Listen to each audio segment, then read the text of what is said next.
Not a good sight, just 6 minutes after scoring her first goal after a year off from maternity leave. She is down. I will say that suffering an injury for me last year was a little bittersweet. My family and I were planning to be separated in 2 different states for 6 to 8 months out of the year, and I was planning to be traveling and gone and ready for the uphill battle of a tiresome season. But instead, I was at home with my family, you know, getting to tuck my kids in bed every night. My husband and I got to talk about how we saw our son's first steps together, where normally, you know, that'd be through FaceTime or through, you know, video recording. You never really get a lot of that, you know, family time. So it was bittersweet, you know, with the injury, being able to be at home so much last year. I didn't realize how encompassing it would be. You know, you can't turn off the parent switch.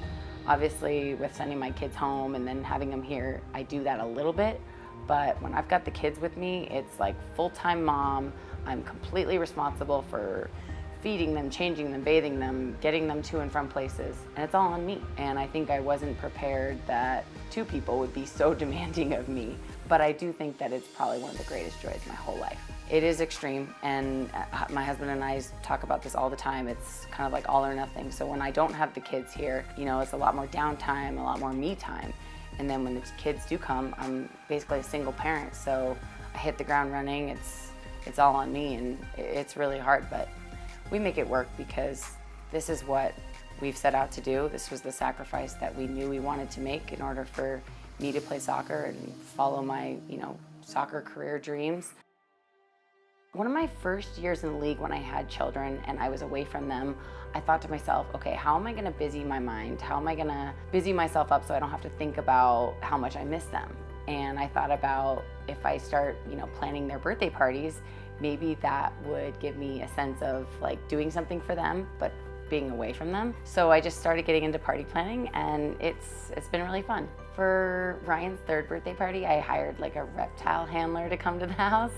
They brought snakes and lizards, and it was very gross. It was very yucky, but the kids loved it. Last year, I threw a haunted house at my own home, through my home, which was super fun for all the neighborhood kids that came by. It's just something that I enjoy doing that kind of gets my mind off of maybe the hustle and bustle of the daily life, and the boys have been very blessed with some fun birthday parties. And I'm probably the only one with 2 kids on the team. It makes me feel very old. I think the other day I said to my mom, I go, Mom, I'm old. She goes, yeah, you are. You're like the 10th oldest player in the league. And when I heard that, I was shocked. I was like almost mortified, you know, because soccer is all I know, and soccer is what I want to continue doing. And I don't ever want age to be like a limiting factor in my career. I feel very fortunate. I feel very proud that I was able to collect all these accolades. But I do think that once you get a little taste of winning, you don't ever want to go the other direction. You don't want to go to losing. So I think you only want it more and more. And I think that's where I'm at in my career, where I would love to win another NWSL championship this year. I would love to win more gold medals for our national team. I'm at a place where I don't want to quit yet. I gotta put aside the mom title and only be Amy Rodriguez on the field.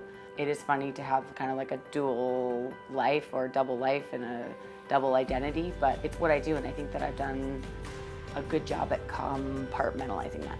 Like, a lot of my day is lighthearted, you know, with the kids, playful activities, fun stuff, laughing, and then when I'm on the field, it's, you know, I mean business, and I'm serious, and then maybe any aggression that I have off the field with my kids, I can take it onto the field and take it out on some players.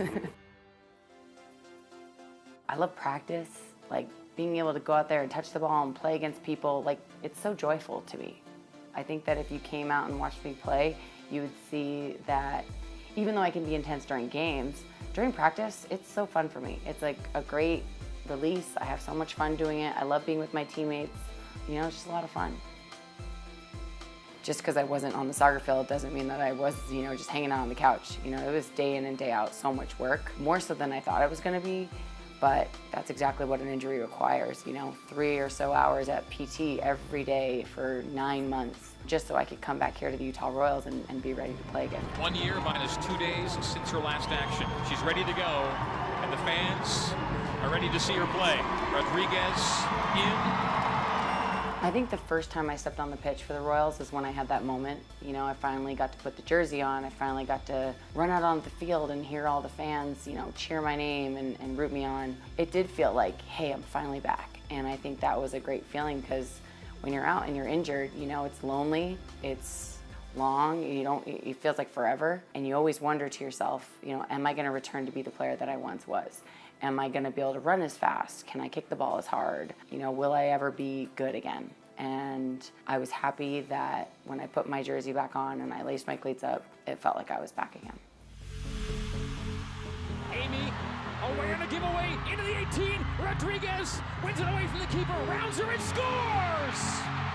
Amy Rodriguez in the 54th, a truly golden goal! I think that it had been so long since I last played, obviously with being out from pregnancies and then ACL injury. You know, it's hard to sit on the sidelines and watch my friends play and watch my teammates score goals, and you have that kind of that fear of missing out a little bit. I definitely felt in that moment when I scored my first goal for the Utah Royals, it just was, you know, a great relief, a great feeling, and just happy that I've come so far over the last, you know, year and a half since my injury that, you know, I can get back on the field and lace my cleats up again. All my eggs are in the soccer basket right now. All of my heart and soul is in this soccer career of mine, and I'm just gonna keep pushing till I can't. I never thought this was gonna be my story. I don't think that I thought about what my story was gonna be. I feel like I've been so fortunate in my career, in my life, my marriage, where things have fallen into place. And thankfully I have a wonderful husband, a wonderful family who's so supportive. They've really enabled me to continue playing soccer, continue following my dreams, and I've been able to become a wife and a mom at the same time. So I feel like I'm very lucky.